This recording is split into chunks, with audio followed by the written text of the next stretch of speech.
Alright guys, welcome back to my channel. My name is Michael Belisaric. If you don't know, I make YouTube videos about everything and anything about my life.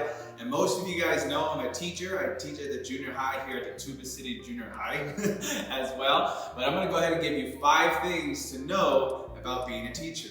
And the first thing that you need to know is lesson planning. This itself tells you what standard you're going to teach, how long you're going to teach it, whether you're going to teach it for just 2 days, 3 days, whatever it's going to be, but it guides everything. It guides the direct instructions and all that kind of stuff. We'll get a little bit into that later on, but it is so time consuming, and that part itself takes a lot of time because let me rephrase this way. The less you plan, the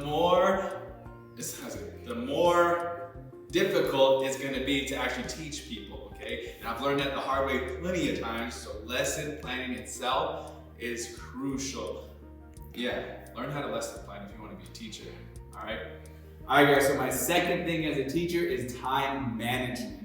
Now, as a teacher, you have to learn to manage your time effectively because in such a short period of time, you have to have an anticipatory set that's like getting the students happy to learn pretty much, like getting them amped up and kind of hyping them up to actually learn the standard. The next thing is direct instruction, where I have to directly teach them the standard, tell them the standard, tell them what they need to learn and all that kind of stuff as well. The next thing is modeling, so I have to model the actual thing I will be teaching. For example, we're doing area, and I had to show them the actual formula. Area equals base times height, and all that jazz, and if you don't know, look it up. And the next thing is guided practice. That means myself and the students go through a question or two together, step by step, and all that kind of stuff as well. So that's guided practice. The next thing is checking for understanding. Now, checking for understanding is literally, I have to, and all these steps that I'm telling you, I have to check in my head in a little check mark list thing, making sure that they're understanding the concepts, all that kind of stuff. And that itself is like an everyday thing, obviously. The next thing is independent practice. That's when they actually work by themselves, or they can work with a partner on something that I taught. I modeled with them, we went through all the steps together. Now they're able to be able to function and do everything by themselves as well. And the very last thing is assessments, meaning they call these tests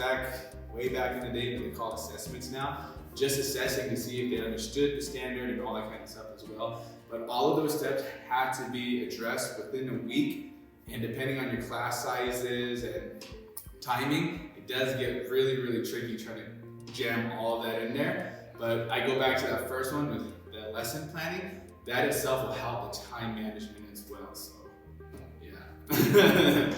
All right guys, so it leads me to my third thing, and that's called classroom management. Now this itself is probably, they'll tell you once you get your classroom management down, teaching is so much easier because it sets the expectations and the learning environment for your students. The first thing that I do every single time is sit people where they're actually able to learn, meaning if they need glasses, sit them where they can see the board and all that kind of stuff as well. But the number one thing is having bell work ready for them to get into the actual subject. I teach math, so there's always going to be 5 questions up there for them. There's not 4, there's not 3, there's not 6, there's always going to be 5. Consistency helps with classroom management. It guides them and it kind of puts the next step to get into the bigger and bigger things as well. But also part of classroom management is understanding that some students don't want to learn and some students that do want to learn. And that management part is understanding, okay, this person may not want to learn right now, but giving them the opportunity to still continue moving with the classroom and moving with the objective at the same time as well. So classroom management is probably, other than lesson planning, is your 2 top things, but all these are good. All right guys, so another big point, and to be honest, all these points are big, I keep saying that, but the one that I had to kind of ease myself into, and I had not so much a hard time, but I had the biggest learning curve, is communicating with parents, through everything. Because you have parents that will blame the teacher for everything, and say it's the teacher's fault that my child's not learning. It's this teacher's fault that my child is disrespectful. It's the teacher's fault that my child punched the other kid in the face. There's like no winning with this parent, because they think it's always the teacher's fault. And those parents are probably my favorite parents, because I'll just sit there and listen to them and say they're wrong. To be honest, I just tell it how it is. And then on the opposite side, you have the parents that will like blame their kids and like just talk down to their kids and like tell them that you're gonna get it when you get home, or I'm gonna tell your dad, or you're gonna go live with your mom/dad, whoever they don't live with, and stuff like that. It's so crazy. And those ones I typically I go, you know what? Let's change this and let's go ahead and focus on the academic stuff. But those ones are pretty crazy as well too. So communicating with parents is probably, like I said, my biggest learning curve. Not that I didn't want to do it, but just learning how to manage that conversation, making sure that the student didn't get in trouble, and that the teacher was respected and parents are respected and all that kind of stuff as well. And those conversations are hard to have at first when you're a brand new teacher, but as you continue to go, you kind of learn it and it gets easier and easier. But yeah, communicating with parents is probably, I keep saying probably, but it's honestly, it's a big thing as well.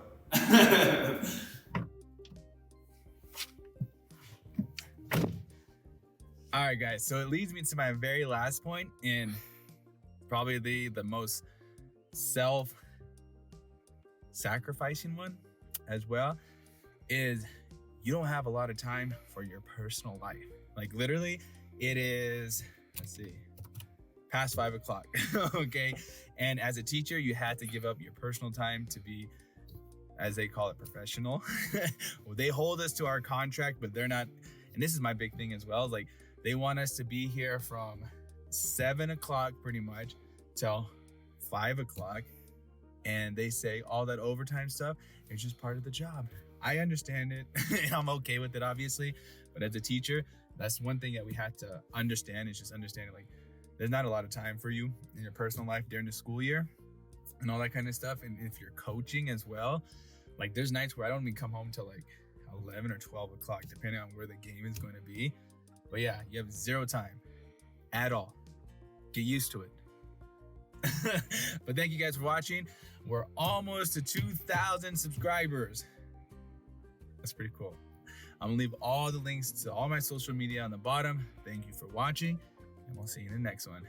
Peace.